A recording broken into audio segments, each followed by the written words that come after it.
Welcome back to Wednesday Night Fightback. Grant Shapps, the minister, has said that tax cutting is in the Tory party's DNA.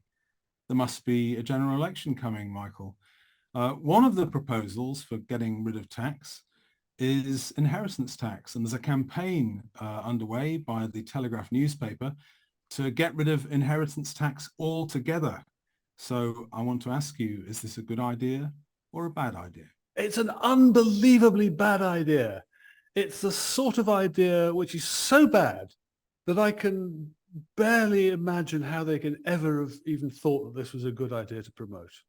Look, clearly one of Britain's problems is we have immense regional inequalities. And those regional inequalities are enormously damaging to our underlying economic performance because they reduce every kind of mobility, geographical mobility, social mobility, age mobility, the whole lot. And what the idea of abolishing inheritance tax would do is simply to erect the walls of our gated communities even higher, reduce mobility between generations, between regions, between social classes, even more, and basically provide just another lavish nest egg for the nepo babies of our country. It's a terrible idea. It's an absolutely terrible idea.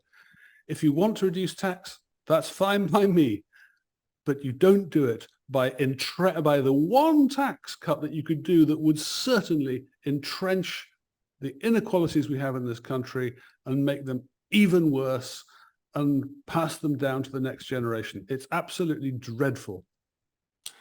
So it sounds there that you're pretty clear, Michael, loud and clear. Yeah, it sounds as if you've got an in-principle difficulty with it there. I've got both an in-principle problem with the proposal and practical problem. And my practical issue is that inheritance tax raised £7.1 billion in the last year. We can count these things. So where are they going to replace that? I mean, they can't even they're nowhere near balancing the budget. And also the other point that I'd throw in on this is that they extended the relief you get for your house per person to 175,000. So now it's basically £500,000 each. So a couple, you've got to be over £1 million before you pay any tax. It seems to be pretty reasonable to me. Well, you look at this. I mean, I was looking at this just the other day. The average house in London, the average house price in London is about £600,000. Actually, I think it's rather more than that, but at the moment they're putting it at around 600,000. You can get a 1-year deposit bond for 6%. So essentially, just if that is not taxed, you're going to get an income simply from that tax-free grant that is equal to about 1.3 times the average national wage, which is about £27,000. How can they even dream that is a good idea? I just don't understand it. No, well, I can sort of understand it because they're playing to what they think their base is, and they want something to have as a sort of retail policy for the next election. But it's iniquitous, in my opinion, and it's also irresponsible. As I say, there are 7 billion reasons why you might be advised not to get rid of this tax.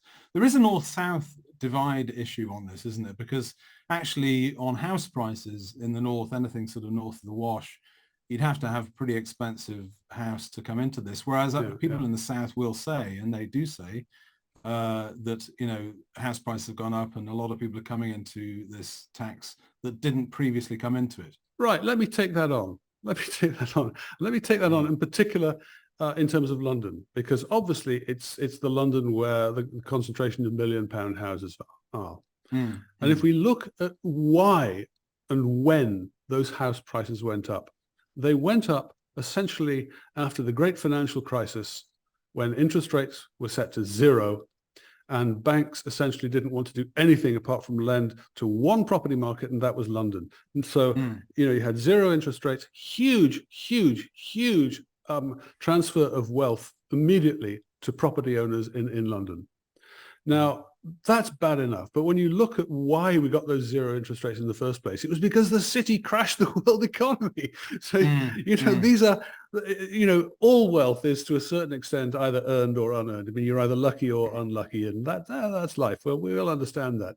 But in the annals of financial luck and unearned financial luck, the bonanza of London property prices has got to be the least deserved unanticipated bonus in the world ever, I would say. So I don't want that passed down to another generation. And the point here, actually, William, and it's just you've got to understand this, that if you have less mobility, you shrink the talent pool. You shrink the talent pool, which means that your overall economic performance is going to deteriorate as you get, basically the Nepo babies basically stepping into jobs which they may be good at, but they may not be good at. But we'll never know, because the gated community walls around London and its through property prices are so high that no one else gets a chance at them. So I think that it's just a serious problem. And, well, you say, but just to take on what you said there, of course, you say that that there's an inhibitor to the passing on of this wealth, but it isn't a total inhibitor, is it? I mean, you can pass on between a couple of £1 million, and then above that you will pass on the bulk of it.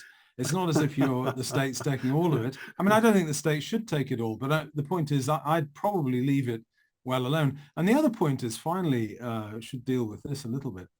The very rich don't pay it at all, do they? Because they use trust funds. No, of course. I mean, I'm sure there are loads and loads of ways around it. All I know is that when my parents died, I ended up with a reasonably hefty bill, and it's painful at the time, but it's not my wealth. He earned it, and there's absolutely no reason at all why I should become a rich boy just because my father did well. There just isn't. I think there's a reasonable middle way. I think it's reasonable for parents to want to build up wealth and pass some of it on, but I think the state has a right to tax that. I think it's entirely reasonable that it should do. And I think when I look at the situation as it is, I'm not sure I would propose any major changes. Certainly getting rid of it altogether, I think, is reckless, foolish, and is just a cheap form of retail politics. And I think, finally, just what about this? I think they should be very careful, because I think you'll remember that in 2017, Theresa May had an inflection point in her general election campaign in a particular press conference, which was a related matter about taxing large mansions. And she said that black was white, and never recovered, actually. So the Tories may get themselves into a bit of trouble on this. I don't remember that. But if I could have one final word, William, I'd like to address it to my two children. Keep working. Well, we're agreed, Michael, this week. We're agreed. Well, shine on. Take care. Thank you. Okay. Bye-bye. Bye-bye.